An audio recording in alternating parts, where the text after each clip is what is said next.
Hey, welcome back to the heyHAE podcast. This is the second iteration of this podcast for me on this wonderful Sunday morning at 3 o'clock in the morning Eastern, because my microphone was not recording anything for like 5 whole minutes. So really, I was talking to the void, and then when I switched my audio input, it's fine. You know what? That's what happens when it's an unedited podcast. You gotta run it back. But anyway, welcome to the podcast. I hope your week has been fantastic. Today on the podcast, first of all, if you don't know me, my name is Hey. I am the she behind AstroloShe and AstroloSheCraft, and the Hey, literally behind the heyHAE podcast. You can call me Haley if you want to use my legal name, but I generally go by Hey. And today I wanted to talk about my first big commission. Now, not to say that I haven't done commissions before. Generally, they've had something to do with like my artwork or making, drawing a, Warhammer and Hamtaro kind of mashup character, or taking, one of the name tags, like the Hello My Name Is name tag that I have in my store, making those custom for pet tanks or specific usernames. I've done, hand done tags for a wedding. Shout out to Kyle and Brittany if you're listening, for their wedding. But as far as my former commissions, they've always been something that I personally make something for, and it's not ever really been necessarily just strictly production. And so I wanted to spend the podcast today to talk about how my first more production-focused commission went, what I learned from it, and give advice to people when ordering custom items. I did the custom work to give you guys a little bit of background on what this looming custom order was. A client reached out to me via Etsy Messenger, citing the WA sticker, which, if you're not familiar, it's WAAAGH. It's like a watercolor, like green sticker with a hollow shift overlay, so no stars, but it's still like that rainbow sheen on it. And said, to the tune of, I have a project that I'm working on. I'm trying to replicate a musical instrument from one of my favorite bands, and they have a lot of stickers on that instrument, so I'm wondering if you would be open to helping me recreate those stickers. And so I had asked for, that sounds interesting. In my head, this is one of the first production commissions I've ever really done like this, where it's none of my artwork. I'm simply just cutting some stickers at certain sizes, which in the beginning didn't sound too difficult. Over time, that got way more difficult than I think it needed to be. But anyway, the client sent over Photoshop documents with all of the stickers kind of arranged in a 8.5 by 11 kind of sheet, or artboard if you are familiar with the term. Sent over about 3 sheets with artwork and the sizes that they wanted them in millimeters. So if you're unfamiliar with my process, first of all, I work in inches. I know that you can change the units on things, but I wanted to make sure that as we worked in Cricut Design Space, because that's how we do our die cuts, as we worked in Cricut Design Space, I wanted to make sure that the inches could be inches. And I also recognize that there's more than likely a way to change the units and increments in Cricut as well.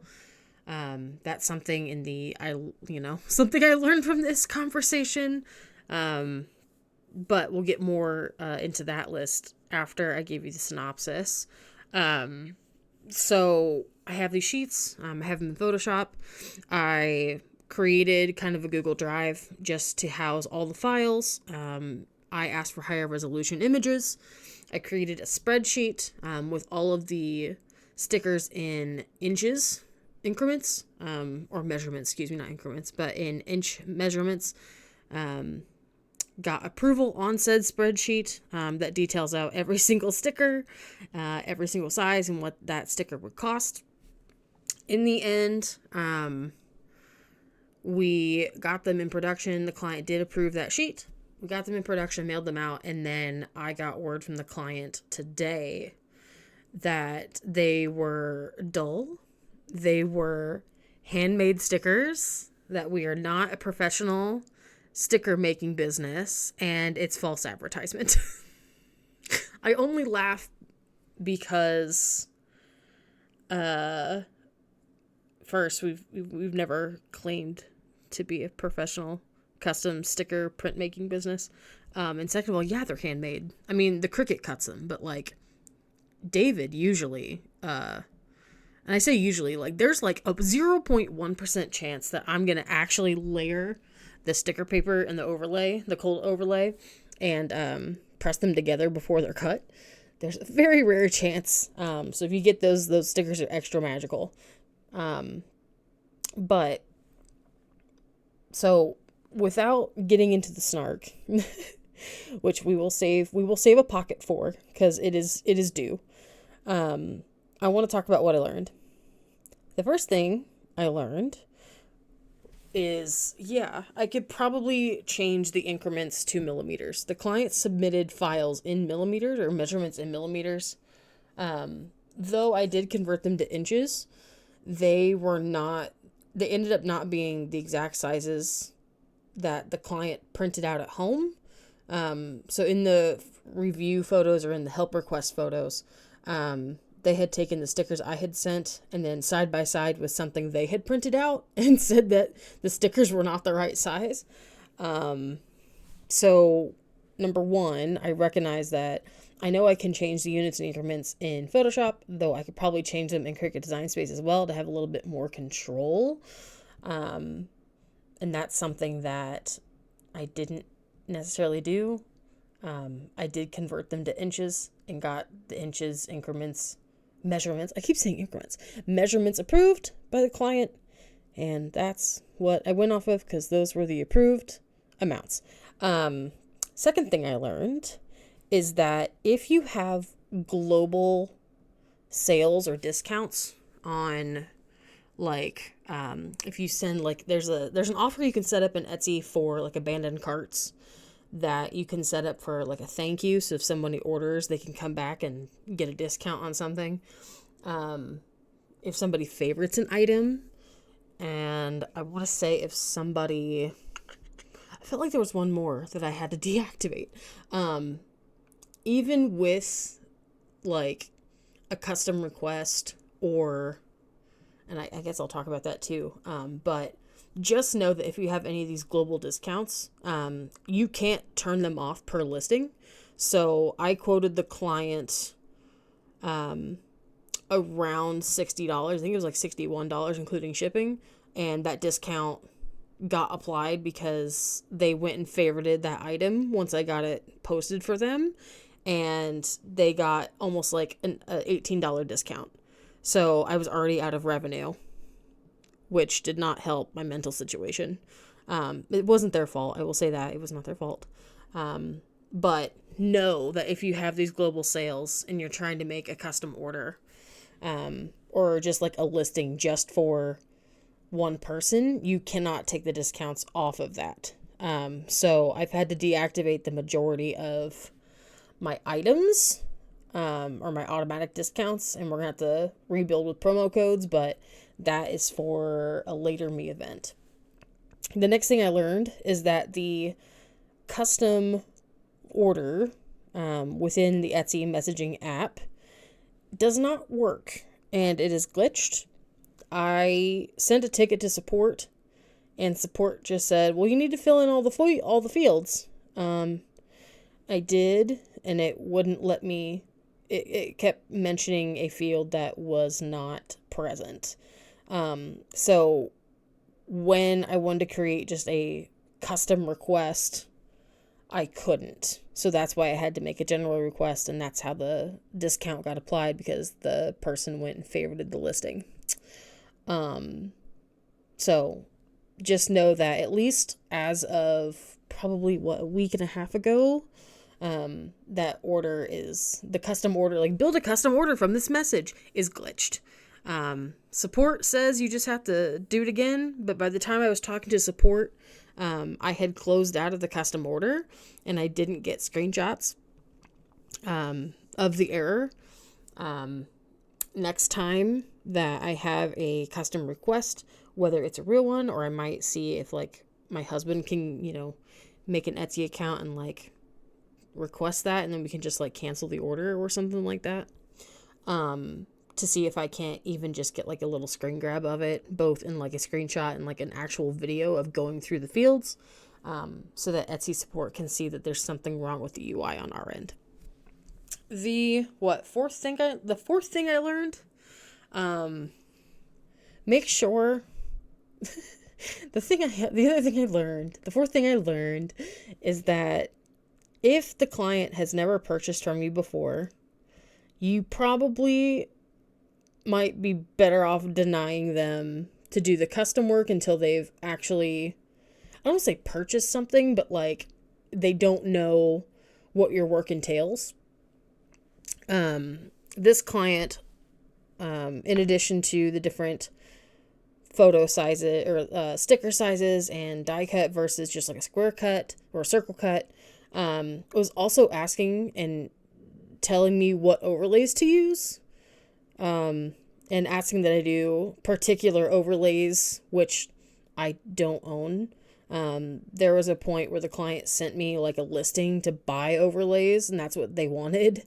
And I politely declined that I'm not going to be doing that. No. So if your client hasn't purchased from you before, that might be kind of the red flag that you need before you just accept the commission, because it's somewhat of income, to maybe pump the brakes and say, hey, maybe not this one, or maybe we can keep working with them, but they need to at least like get a sample, like mail them one of our like oopsie stickers so that they can feel the quality and they can understand like what we're doing here, rather than just taking the order and just trying to do it. The fifth and final thing I wanted to share that I learned is that make sure that you double check the whole order and like the sizes. There was almost a full page sticker that was requested, not die cut, but just kind of like print out the thing on sticker paper, put the clear overlay on it, and like that's all. I just want the rectangle. And by we I mean me, did not double check that we had anything to ship that in that wouldn't crush it or fold it.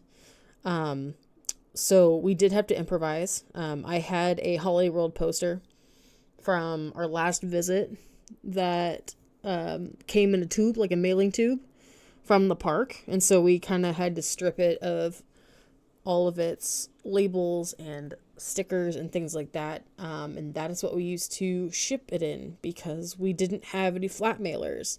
And that is something that I've never considered having. Now we do have flat mailers in case we get into this kind of situation again. But usually all my stickers fit into our standard envelope, and we can package them, bundle them up, and send them out.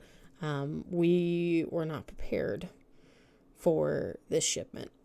So the thing I learned there is just make sure you double check like literally all the sizes, so that once you get the production, and it's all done and it's like 3:30 in the morning and you guys are both delirious, that you don't go into a whole crash out because how are we going to ship this? And it's due today. How are we going to ship this?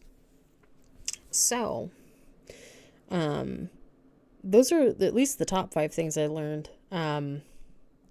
I will say, as an honorable mention, I am proud of the way that I handled it.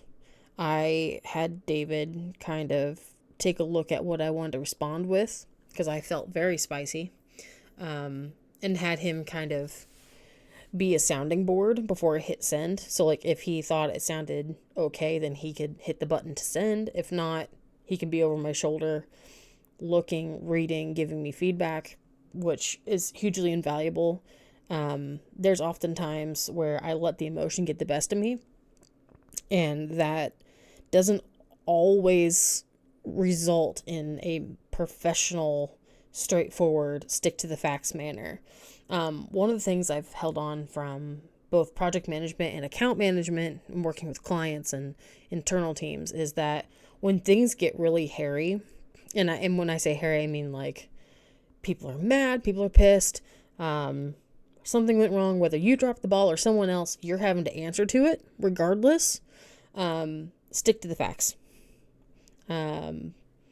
Of course, you can think all the gross, grumpy things that you want, but at the end of the day, you need to stick to what happened, and when, and what the result will be. What is the next step? And so, the honorable mention is the way that I actually handled it, because I was definitely ranting and raving and pacing in the office, but I tried to keep my responses as cool, calm, collected, to the point as humanly possible, which is hard. It's a hard thing to do. So the result of this commission, again, the client had said that they were not going to be able to use them. They tried to demand a refund, to which I responded that we went ahead and made the stickers. You agreed on the sizing. You gave us the artwork. So if you're not happy with like the print quality, I was using the artwork you provided us. I tried to push the resolution as big as I could, and the print quality was not great because these were web files that were stretched. So I tried the best we could. I sent a bunch of messages back and forth trying to clarify certain details just to make sure, and like I said before, like double, triple, quadruple confirm before we do something, because I wanted to make sure it was as perfect as I could. At the end of the day, we utilized materials. We utilized our ink, utilized our overlays, utilized our Cricut machine, and utilized actually 2 batches of shipping because I bought the wrong label, which that's not the client's fault. That's my fault. Because we had to switch from, we were going to send it, I think, in a bubble mailer, and then realized that the big one was really not going to fit in our bubble mailers. And so we had to repurchase like $6 of shipping for the 2, which doesn't sound like a lot, but considering the order also like had $18 shaved off of it because of Etsy and the automatic discount thing that the client probably couldn't decline even if they wanted to, it was a little salt in the wound, that's for sure. So that has resulted in, like I said, the client wanting a refund. I held my ground and told them no. At the end of the day, we did send you the product that you requested and approved. I'm sorry it's not, fitting your standards and what you're looking for. I hope, we wish you luck in your project of making that replica musical instrument. They also left a 1-star review. And I've never really responded to one of our Etsy reviews. So this is like the first one, at least the first one in like a couple of years that I've responded to publicly. And yeah, it kind of ended in a fire. However, there hadn't been necessarily a fire like that in a hot minute. So we were due, or overdue really. So, client, if you're listening, which if you go to my Etsy page and you look at the reviews and sort by most recent, you can find out who this person was. I want to thank you for the opportunity to do a commission like this, because it's not something I've really done outside of my professional corporate life. And even in that corporate life, I really didn't, have my hand in all the teams. So this is kind of like one of my more recent it's not really a first time, but like a first time, like in this iteration of my life, to complete something like that. You taught me and reminded me of a lot of things that need to be considered when taking on custom work, rather than just kind of looking at it for maybe an hour and saying like, yeah, we can do that. Yeah, absolutely. You've kind of opened my eyes to different things. So I thank you for that. There are some things that I would like to suggest to you if you're still listening, if you're here, and just kind of suggest to the general populace that listens to these podcasts about ordering custom items, whether it's from Etsy, whether it's from Facebook, whether it's from your friend, whether it's from a college club, whether it's, your niece, your nephew, your aunt, your mom, whoever it may be, whatever it may be.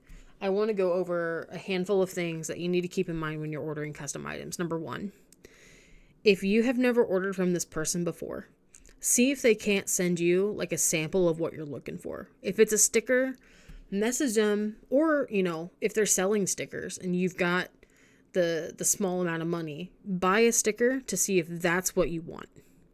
If the print quality is not really getting it for you, if the overlay isn't really what you're looking for, if you notice that, hey, this isn't a vinyl sticker, that's something you need to determine beforehand. That also goes for,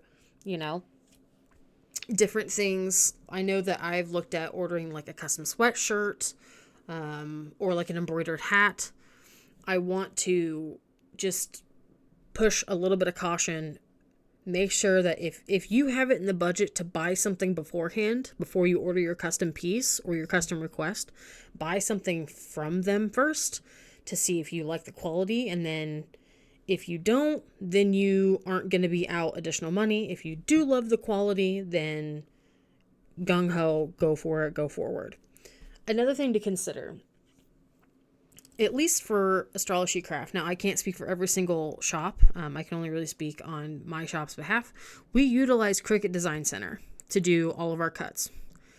What this means is that I need to have individual image files on hand, the highest resolution humanly possible.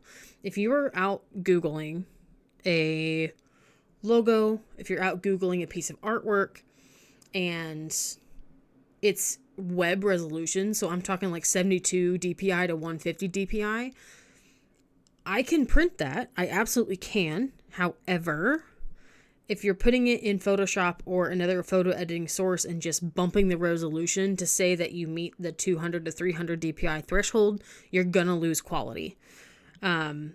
Just bumping up the resolution does not make it a higher quality image. As well, if there's an opportunity, if it's a specific logo or a piece of art, if there's an opportunity to get the SVG file, or get something in an EPS format, the bigger the resolution, native resolution, the better. Though my printer is not the best on the market, we really like it for its EcoTank ability. It's the EcoTank 2800 from Epson. We like its quality for the art that we produce and the stickers we produce in our arsenal. And I say we, like me and the hamster upstairs, also understand that people's standards are different. And that kind of goes back to tip number one of ordering something first or asking for a sample before you do a custom order. The next thing I want to kind of put out and consider outside of the image resolution and ordering or asking for a sample is if there is very specific measurements, make sure you work with your artist to ensure that the final measurements and the final quantities are what you're looking for. Not to say that my client didn't look at the spreadsheet, which I guess I could technically look at. I guess I could technically look. Let me see. I'm looking in the sheet right now. I know you guys can't really see my screen, but I am going to see if I can't see history. Or to see if anyone has viewed the sheet, which I'm not sure if I'm seeing that. Not saying that he hasn't looked at the sheet,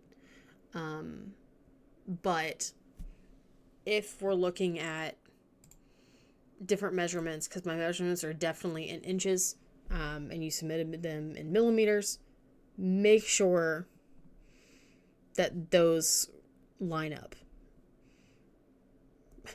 I know that I've actually faced this issue in reverse. When I ordered from Vograce, I always submit my stuff in inches or in pixels, and they do come back to me in centimeter or millimeter, which I am not familiar with that measurement. I mean, I am, but like that is not my primary. When I'm working in print, I work in inches. So just double check with your vendor or your custom artist or, whoever you're working with, that your measurements are agreed upon. And the last thing I just want to say is, like, please be nice. Even if you get an item, and I know it's really hard because, like, I am fueled by emotion. I'm an Aquarius with a Cancer moon, Cancer rising. I have a stellium in the 8th house in Aquarius. I am an emotional little freakazoid, okay?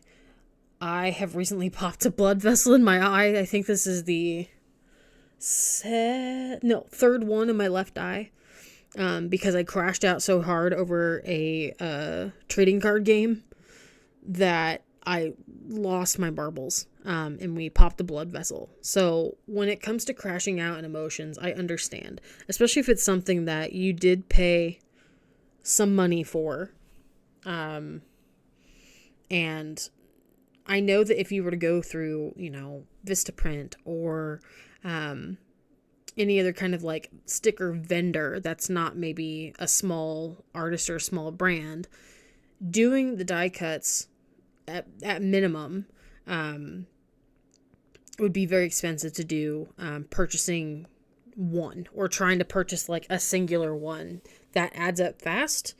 So I understand that, what I was asking for monetarily was a little bit better than probably what other bigger brands can do. However, I am a small business, and I want to just reiterate, I'm trying to be as nice as I can be. I would like that same courtesy back. Now, granted, I know that doesn't happen. Life's not fair. But if you are ordering, especially if it doesn't come out the exact way you expected, please be nice to your vendors, to your small businesses.